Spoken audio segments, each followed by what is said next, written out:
Listen, we got some great fights this weekend. And this card, I'm going to be breaking down 4 of the fights right now.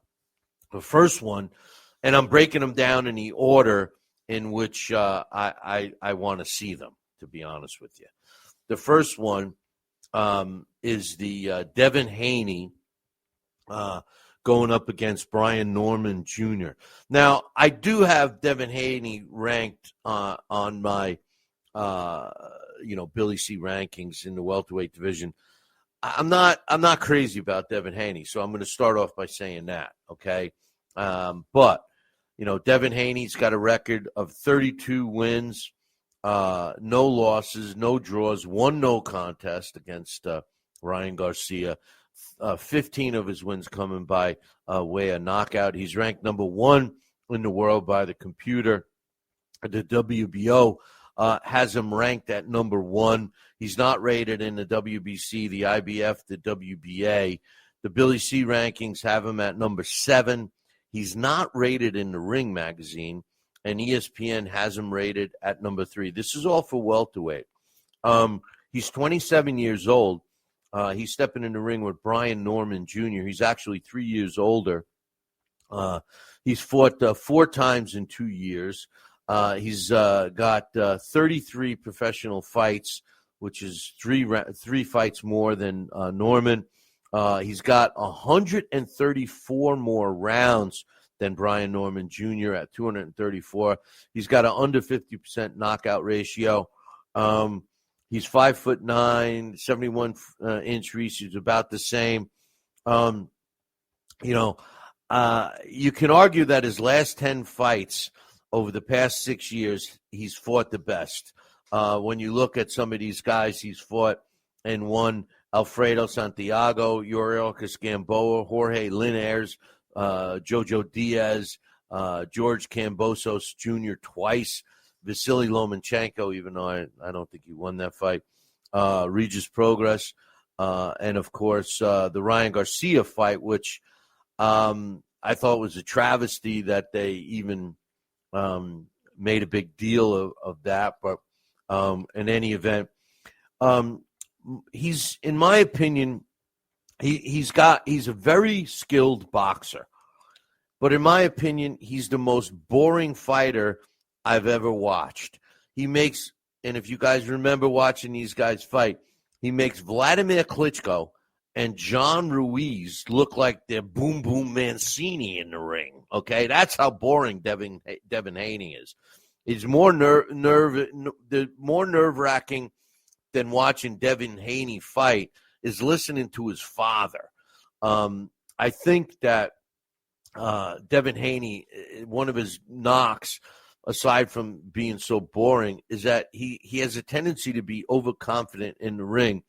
Norman has some pop. I think Ryan Garcia exposed him and his suspect chin. His defensive prowess has gotten him, has protected him. But he has fought some really good opposition. Now, he steps in the ring with Brian Norman Jr. He, too, is undefeated at 28-0 with 22 of his wins coming by knockout. He's got 100 rounds as a pro. Like I said, 134 rounds less. He's got a 30% knockout ratio higher than Devin Haney at 79%. He's the WBO World Welterweight Champion. It's his title on the line on Saturday. The computer has him ranked at number 2 because he's the WBO champ. He's not rated by the WBC, the IBF, or the WBA. The Billy C Boxing rankings has him ranked at number 4 in the world. Both the Ring and ESPN have him at number 1. He is an orthodox fighter. Like I said, they're about the same height. He is 3 years younger. His third, he does have a no contest fight as well. His last 6 fights, he was 5-0, 3 by knockout, and 1 no contest was against Danielson Figueroa, in March of 2024. I was ringside for that at the Turning Stone. he got cut up really bad, and they had to stop the fight. It became a no contest. But the other 5 fights that he had, he won an 8-round decision over Jesus Campos in May of 2023. In November of 23, he won a 10-round decision over Quinton Randall. In May of 24, he stopped Giovanni Santillan in 10 rounds. And in March of 2025, he stopped Derek Cuvas in addition to that no contest. So he's fought those 6 times in the last he's fought in the last 5 years. I'm sorry, in the last 2 years, he's fought those 6 times. So, in my opinion, he's been a little busier than Devin Haney. As far as fighting skills, this guy's a full package. He can box, he can move, but he's got some power. How do I see this fight going? Well, to be honest with you, my bias against Devin Haney is going to shine through here, but I honestly believe that Brian Norman Jr. is going to upset Devin Haney, and he's going to stop him. I don't think Devin Haney's the same fighter, especially after Ryan Garcia beat the shit out of him. The next fight is one I alluded to earlier, and I really like this fight. This is putting 2 young fighters against each other. This is what the U.S. boxing scene needs more of. The English boxing scene has seen a lot of this, and Sam Noakes, who's from the UK, can attest to that. He's 17-0 with 15 of his wins coming by knockout. The computer ranks him at number 10 in the world. The WBO has him at number 2. He's not rated by the WBC, IBF, or the WBA, or Billy C. Boxing Rankings. The Ring magazine has him at number 8, and ESPN Rankings does not have him ranked. He's 28 years old. He's actually 7 years older than his opponent. He's an orthodox fighter. They're about the same height. He's got 21 more rounds as a pro with 80, and he's got a 89% knockout ratio. He's got 2 more years as a pro, but he's got 2 less fights. His biggest wins to date, December of 2024, he won a 12-round decision over Ryan Walsh, which was a big fight over on the other side of the pond. In April of 2024, he won a 12-round decision over Yvonne Mendy, who was at the end of his career. Those are the 2 biggest fights of his career, and this fight is for the vacant WBO World Lightweight title.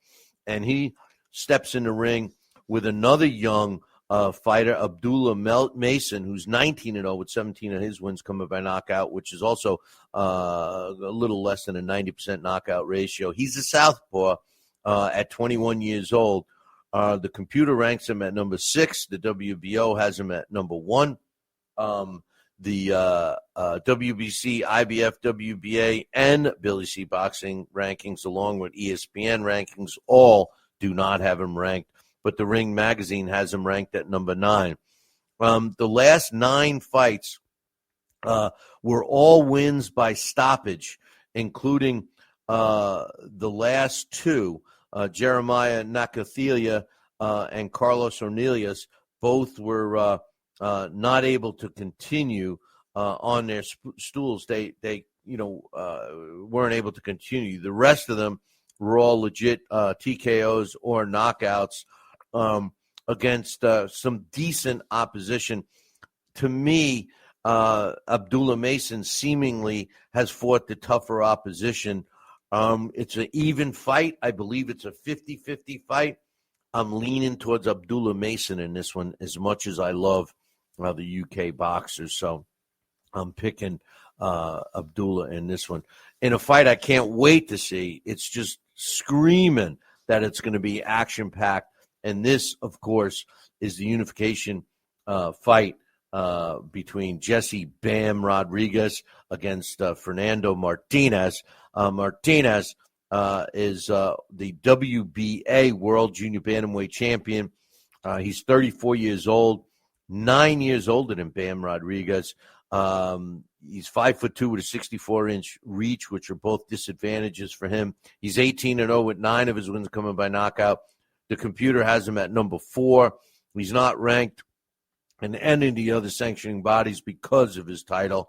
I don't have him ranked in the Billy C rankings. The Ring has him at number 1. ESPN rankings have him at number 2. His last 5 fights were fought and won unanimous decision over Jerwin Anasias. He fought him twice. He beat him in February of 22 and then October of 22. And he fought and won 2 times against Kazuto Ioka, both unanimous decisions on July 7th, 24 and May 11th in 25. And he stopped Jade Bonilla in the 11th round in June of 2023. Those were his last 5 fights. Now, he steps in the ring and by the way, his knockout ratio is only 50%. He steps in the ring with arguably one of the pound-for-pound top fighters today, action-packed guy. Who doesn't love Jesse Bam Rodriguez? He's the WBC and WBO world super flyweight champion or junior bantamweight champion, however you want to look at it. And he holds the ring belt. The computer ranks him at number 1. I don't have him ranked because I haven't ranked that weight class yet. The WBC, WBO, the WBC and WBO, he's the champ. And then the IBF, WBA don't have him ranked. ESPN has him at number 1, and the Ring magazine has him at as their champ. He's got 123 rounds as a pro, 4 less than his opponent, but his knockout ratio is 68%. It's almost 20% more than his opponent, Martinez. Like I said, he's 9 years younger. He's a southpaw. He is going into this fight with a 2-inch height advantage and a 3-inch reach advantage. You have to go all the way back to 2020 when he fought a less than good, or I should say less than a very good opponent when he blew out Gianiel Rivera, who was 18-6 with 3 draws at the time. He blew him out in 1 round. But when you look at the rest of his resume, I mean, he won his title against he won a title against Carlos Cudras. He beat Witzka Scott Wangok. He beat Israel Gonzalez. He beat Christian Hernandez, Sonny Edwards, Juan Francisco Estrada, which is a great fight, and Pedro Guerrera, all wins. But the fight against Sonny Edwards, if you didn't see this fight, it took place on when was this fight? December 16th in 2023. What a great fight. It was a unification fight. Sonny Edwards is a tough fight. That fight, in my opinion, put Jesse Bam Rodriguez on my map. Who's going to win this fight? I think it's going to be an entertaining fight like all of Bam Rodriguez's fights are, but I'm picking Jesse Bam Rodriguez. Now, for the main event, it's a big fight. David Benavidez going up against Anthony Yarde. Look, Anthony Yarde is no slouch. This guy is 23 wins, 3 losses, 24 of his wins coming by way of knockout. Of his 3 losses, he was stopped twice. He was stopped in the 11th round by Sergey Kovalev back in 2019. And he was stopped in the 8th round against Artur Beterbiev in January of 23. So, I mean, he was stopped by 2 powerful guys. He also lost a split decision against Lyndon Arthur in 2020, which he avenged in 2021. This guy's been a light heavyweight his whole career. As a matter of fact, he's fought over 175 a bunch of times, weighing as much as over 180 pounds. He's 34 years old, which is 6 years older than David Benavidez. He's given up 2 inches in height. He's got an 89% knockout ratio, which, believe it or not, is 10% more than Benavidez. The computer ranks him at number 9. The WBC has him at number 4. WBA has him at number 3. The Ring has him at number 4. We have him at number 7. ESPN has him at number 7, and he's not rated by the IBF or WBA. This guy's a power puncher. He's in great shape. He comes at you. He's going to, want to have the push the action. But here's the problem with him, I believe, that, he's too muscle bound. He runs out of gas. His shot at winning this fight is early in the fight. Now he steps in with the monster, David Benavidez. David Benavidez is the WBC. He's now considered the WBC World Light Heavyweight Champion. It's listed as the WBC interim, but he's the WBC champ as well as the WBA's regular light heavyweight champion. The computer has him at number 2. He's not rated by the IBF or WBO because of those 2 titles. We have him ranked at number 3. ESPN has him ranked at number 3, and Ring Magazine has him ranked at numero 2. He's 28 years old, 6 years younger than Yarde. Like I said, he's 2 inches taller. He's got 2 more years as a pro under his belt. His last super middleweight fight was a stoppage win over Benavidez-Anthony in 2023. He's only fought 2 times as a light heavyweight. Rumor has it he's having a hard time making the weight, so he might be a little drained. I don't know. He's got some great wins in the super middleweight division. Ronald Gravel twice, Jalen Love, Anthony Durrell, which was a banger, Ronald Ellis, David Lemieux, who was actually just a fat middleweight when he stepped in and fought him. And he beat Khalid Plant and Demetrius Andrade. His 2 fights in the light heavyweight division was Alexander Vodzik in a tough fight. He went the distance with him, and he went the distance with David Morrell. He won a unanimous decision, but a lot of people thought he might have lost that fight, or at least the scores were not the way it should have been. Here's the thing, my opinion. David Benavidez needs more work, boys and girls. He doesn't have any footwork. He plods forward. He doesn't display much boxing ability to me. He did not have an amateur career, so he is learning on the job. We got to give him that. But I'm telling you right now, this is a tough fight for David Benavidez. Anthony Yarde is no slouch. I think it's going to boil down to what the beginning of this fight is. I know that the corner of David Benavidez is going to tell him to use his height and his reach and try to box him, try and get him into the later rounds and then inflict damage. But David Benavidez likes to bang. He likes to get in there and fight. He's been the bigger guy. He's not going to be so much the bigger guy on Saturday. Even though he's having trouble making weight, that's not a good sign. I see this being a very entertaining fight, and to be honest with you, I would not be shocked at all if Anthony Yarde stops David Benavidez. But my official prediction is David Benavidez. I do think he's going to get Anthony Yarde a little tired. I'm running out of time here, but let me give you my Billy C's lightweight rankings. Now, if you're new to this, you know that I'm only doing 9 weight classes. I'm doing the original 8 plus the cruiserweight. So some of these names you're going to see are combined ratings between welterweight and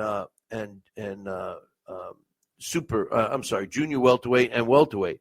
So my number 1, and by the way, after I get done with them, when I do the flyweights, I am going to be putting out my rankings once a month. If you want to get put on that list, just drop me an email, Billy@TalkinBoxing, TalkinBoxing, and I'll put you on the list. One thing I do want to give a shout out is this show, the Talking Boxing with Billy C podcast version, is being featured on the front page under sports, under the featured section, on Amazon Music. So check us out, give us a like, sign up, subscribe, all those things. We appreciate Amazon Music for doing that for us. My lightweight rankings: number 1, Teofimo Lopez; number 2, Tank Davis. Still putting Tank Davis in there because he hasn't been out for more than a year. Number 3, Richardson Hitchens. All 3 of them from the United States. Subriel Matias out of Puerto Rico. Number 4, Shakir Stevenson. I know people are going to think he should be up there more. I just don't know yet. Okay. The Tavern saying Benavidez is going to bust up Yarde. It's not going to be an easy fight, bro. I'm telling you right now. I hope I'm wrong, but number 5, Shakira Stevenson. Number 6, Ray Murtalia out of the United States. Number 7, Adam Azim out of the UK. Number 8, William Zepeda out of Mexico. Number 9, Dalton Smith out of the UK. Number 10, Arnold Barbosa out of the United States. Number 11, Alberto Pulo out of the United States. And number 12, Keyshawn Davis out of the good old USA. Hey, great show. I want to thank Dax and Coach Dave for coming on. We've got to thank my main man, Coach K, for giving me all the questions to ask my buddy Henry Discombobulating Jones. We will have him back on. We got some great guests coming up to close out the year, and we're already booking into next year, so I appreciate all the support. But remember, make sure you tune in next week, same bat time, same bat channel. Until then, I'll leave you with this. Ciao, baby. Make sure you tune in, sign, subscribe.